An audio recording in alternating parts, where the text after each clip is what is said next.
Café con F es una presentación de... Hola, soy Freddy Núñez, bienvenidos a su programa de los miércoles Café con F de hoy 4 de junio de 2025. Les recuerdo que ustedes pueden encontrar este y todos los programas anteriores en YouTube y demás redes sociales a través de Ojo con Eso TV, en cuyo playlist estamos. Vamos hoy en nuestro primer segmento, Curiosidades Históricas, a iniciar un tratamiento que tiene múltiples aristas y que se llama y que se refiere al espionaje. Haremos en algunos casos solo un buen rasante para conocer su origen, práctica, consecuencias a través de la historia hasta hoy. Pero quiero comentar esto. Hace poco más de 2 años fue puesta en libertad en los Estados Unidos Ana Belén Montes, nacida en Alemania, hijo de puertorriqueños, y que alcanzó en Estados Unidos un altísimo cargo en la Agencia de Inteligencia de Defensa de los Estados Unidos, donde era considerada una analista de capacidades excepcionales. Por ello tuvo acceso a esos documentos sellados como Top Secret. Sin embargo, al hacer esto, ocurre lo siguiente: se pone al servicio de Cuba y pasa información privilegiada durante 16 años a las agencias de inteligencia cubanas. Es curioso, solo a raíz de los ataques terroristas de septiembre 11, cuando todas las agencias en Estados Unidos estaban ocupadas de escudriñar las vinculaciones y tal de todos los implicados eventualmente en ese ataque del islamismo terrorista, el FBI anuncia que ha procedido a la detención de una alta funcionaria de esa institución, la Defense Intelligence Agency, en el Pentágono, quien había estado suministrando información por casi 20 años a un enemigo del país.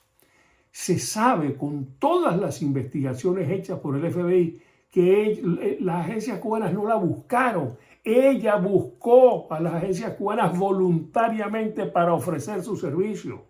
Está absolutamente demostrado que no cobró un centavo por prestarse a traicionar a los Estados Unidos, a su país.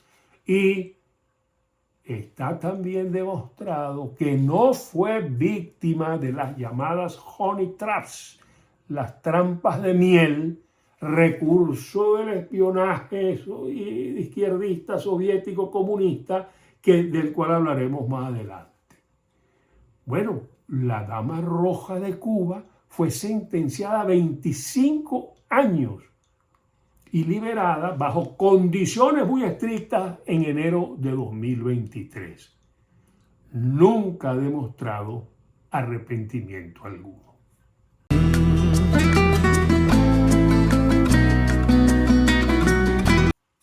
Bien, amigos, en nuestro segundo segmento de Café con F, Nota Internacional, quisiera hacerle algunos comentarios sobre la vinculación de Rusia y Corea del Norte en relación con la guerra de Ucrania. De Corea del Norte prometo hablarles en detalles más adelante. El pasado año 2024, estos dos países firmaron un tratado de asociación estratégica integral que destaca el compromiso de ofrecer asistencia mutua en caso de agresión. Bueno, he aquí que el agresor es Rusia, quien invadió Ucrania en el 2014 y se robó Crimea, quien la volvió a invadir en el 2022 y tiene 3 años sin poderla someter. Bueno, pero haciendo uso de ese tratado, ha solicitado y le han enviado los señores de Corea del Norte, el bárbaro de Corea del Norte, 14.000 soldados para incorporarse a la lucha. Ya hay información cierta de que miles de esos 14.000 soldados ya han fallecido en combate. Corea del Norte... Café con F es una presentación de... Al perder la guerra, al terminar la guerra en 1945, es ocupada por los rusos y sientan en el poder, ponen en el poder a un coreano llamado Kim Il-sung, quien va a estar allí desde 1945 hasta el año 1994. Cuando muere, le deja el país como regalo a su hijo Kim Jong-il. Y Kim Jong-il, bueno, agarra su regalito y gobierna hasta el 2011. Cuando él fallece, le hace el mismo regalito a su hijo y le entrega Corea a Kim Jong-un, o sea, al nieto de Kim Il-sung. Bueno, de la inhumanidad de esa dictadura bastaría para citar nada más lo más reciente, eso. Una dictadura que es capaz de enviar 14.000 hombres, no les importa que los maten a cambio de obtener unas prebendas económicas y militares que le permitan convertirse en una potencia militar desde el punto de vista geoestratégico donde está ubicada. Ese poderío en manos de unos enajenados como los que gobiernan Corea del Norte, que se han empeñado en convertir el hermoso acto de vivir en una tragedia, no puede generar sino angustia e incertidumbre. Al mismo tiempo, Ucrania, que ha resistido el paseo al que aspiraba a hacer Putin en 3 meses barriendo con Ucrania, llevan 3 años y está allí totalmente empantanado, ha recibido un cambio que puede influir de manera importante. Siempre el mundo occidental, tratando de manejar los gestos, la diplomacia, etc., le habían prohibido al gobierno de Zelensky, al régimen de Kiev, que utilizara misiles de largo alcance para atacar a Rusia, que se abstuviera de hacerlo. Bueno, a raíz de las últimas barbaridades en los ataques desmedidos que han atacado población civil, han convertido a Ucrania en un infierno por instrucciones directas de Putin. Occidente le ha levantado ese veto a Ucrania, de manera que ahora sí puede utilizar Zelensky y Ucrania misiles de largo alcance contra el invasor ruso. Es una decisión no menor contra el asesino de Putin. Veremos.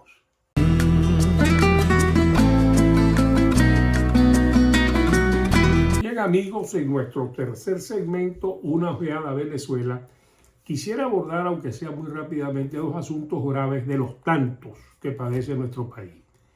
Tengo siempre presente a ese extraordinario intelectual y político venezolano llamado Teodoro Petkov, quien decía algo que me parece aplicable a la dictadura de Nicolás Maduro y sus impresentables cómplices. Eso es como el campesino que le toca atravesar la sabana en una noche oscura y silba para espantar el miedo.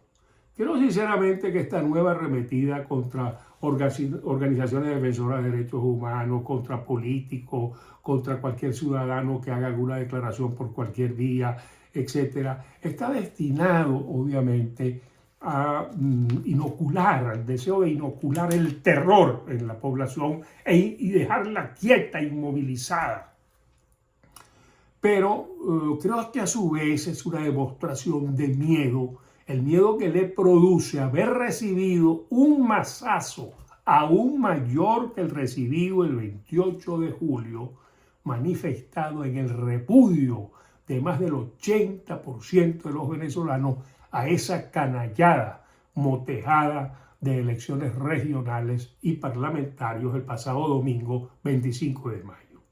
Si al drama real y terrible que padecen los ciudadanos diariamente por la falta de combustible, comida, medicamentos, servicios, etcétera, servicios de salud, etcétera, a precios todos impagables, si a eso le suman, la opinión del economista Asdrúbal Olivero, quien estima que la cancelación de la licencia de Chevron para producir y exportar petróleo, más la retirada de las petroleras italianas y francesas, significa una reducción de ingresos en dólares para la dictadura este año que está en el orden de los 8.000 millones de dólares.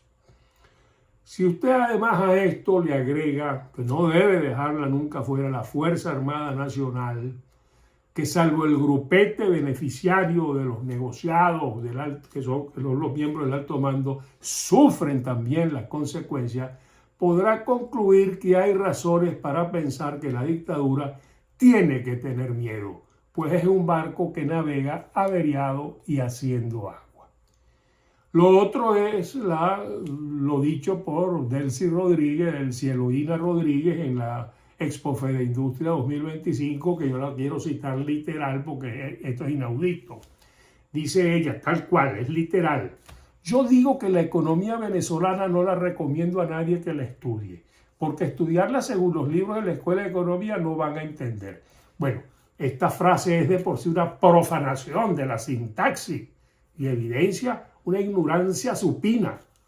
Dice claramente lo ocurrido después de más de un cuarto de siglo en el poder, 26 años en el poder, donde lo único que se evidencia es la destrucción absoluta de las empresas públicas y muchísimas privadas, y una política de corrupción sistemática, la mayor desde que Cristóbal Colón llegó a esta tierra, y cuyas zafras son simplemente 8 millones de migrantes, miseria generalizada.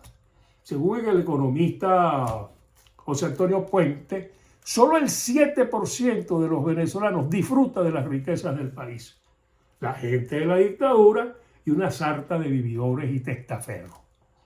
Yo sí creo en el liderazgo de María Corina Machado y en que hay condiciones para producir el cambio necesario. La unidad pasa por María Corina Machado.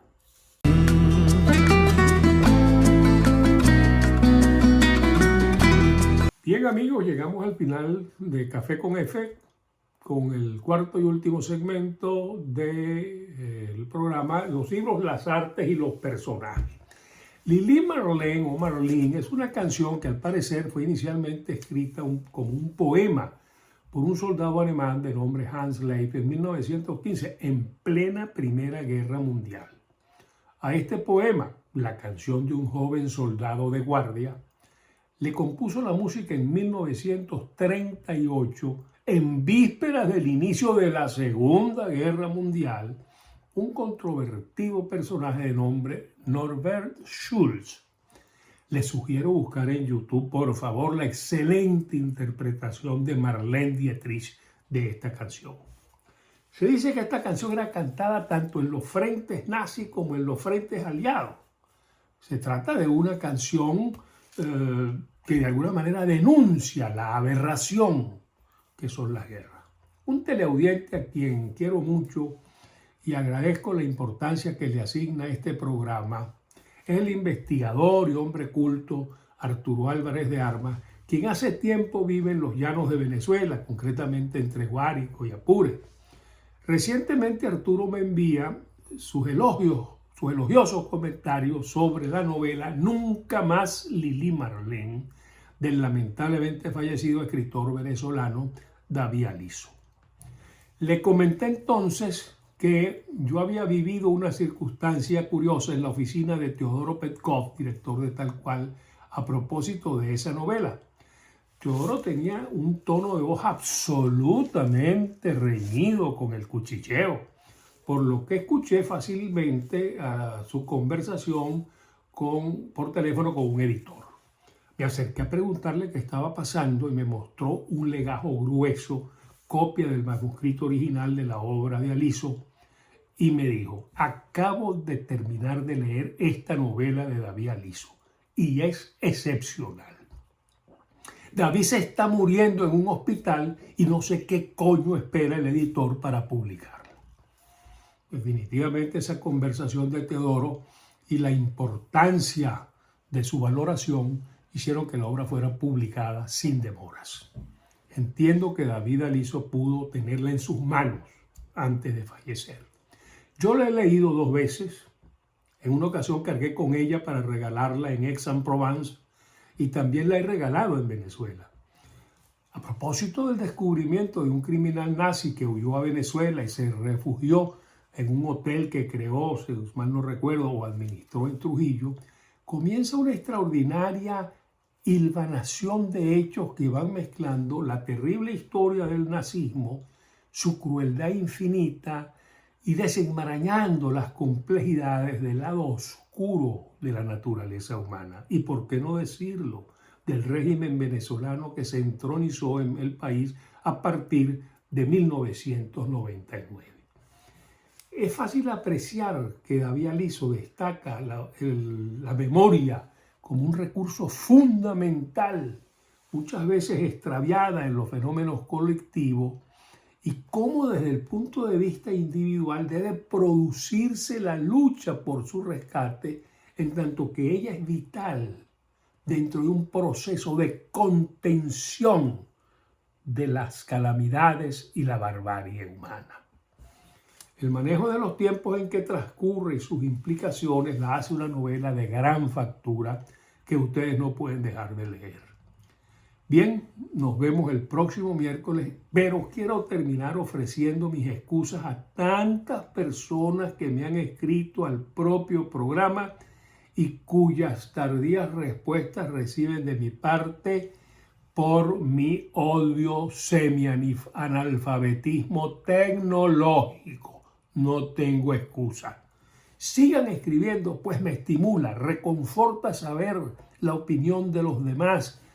Muchas veces esos apoyos o esos estímulos para que hagamos las cosas cada vez mejor.